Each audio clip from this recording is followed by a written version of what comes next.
S'il vous plaît, abonnez-vous à ma chaîne pour la mise à jour sur le Togo. Merci. Bonne journée. La police algérienne a empêché vendredi la marche hebdomadaire du mouvement pro-démocratie du Irak à Alger et procédé à de nombreuses arrestations de militants, opposants et journalistes, dont un photographe de l'agence France Presse, AFP. Des manifestants, qui s'apprêtaient à participer au rassemblement du Irak dans le centre de la capitale, ont été bousculés et interpellés, ont constaté un journaliste de l'AFP et des témoins. Un photographe de l'AFP, Riyad Kramdi, a été interpellé dans le quartier populaire de Bab el Oued, fief de la contestation, et conduit dans un poste de police local. Il a été relâché dans la soirée, sans explication, après avoir été retenu pendant 8 heures. Nous avons été bien traités mais c'était très stressant, a témoigné le photographe.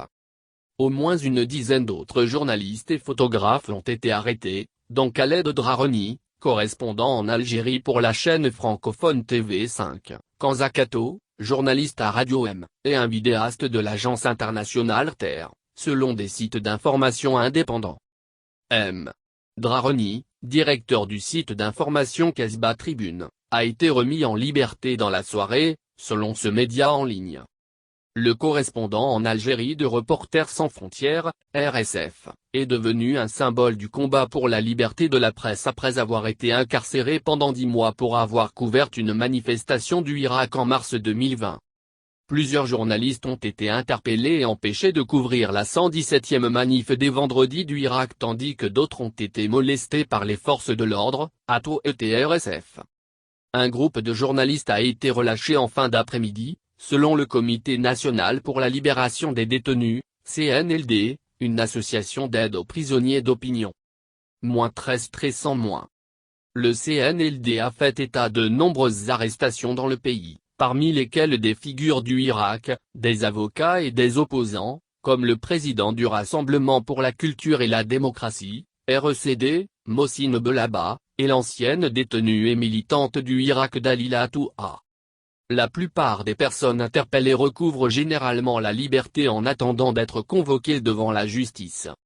Comme chaque vendredi à Alger, des irakistes se sont rassemblés après la prière du vendredi mais les forces de police, en grand nombre, ont encerclé la mosquée Arama, point de départ de la marche, et ont dispersé la foule sans ménagement. Des dizaines de personnes ont ensuite été interpellées, selon des témoins. Quelques dizaines de manifestants ont néanmoins réussi à marcher, en scandant État civil et non militaire, un slogan phare de la contestation. Nous ne nous arrêterons pas, quoi que vous fassiez, ont crié les protestataires à l'adresse des autorités. Certains se sont dirigés vers Bab el Oued, un bastion du Irak, où plusieurs dizaines de personnes se sont rassemblées. La police les a empêchés de marcher. Ailleurs, en province, des marches se sont déroulées à Oran, Mostaganéon, nord-ouest, Jijel, et en Kabylie, à Béjaïa, nord-est, et Tizi Ouzou, et, au lendemain de la fête de l'Aïd el-Fitr, marquant la fin du mois de jeûne du Ramadan. Briser le Irak. À l'approche des élections législatives anticipées du 12 juin, rejetées par le Irak, la répression s'accroît en Algérie, selon les organisations de défense des droits humains.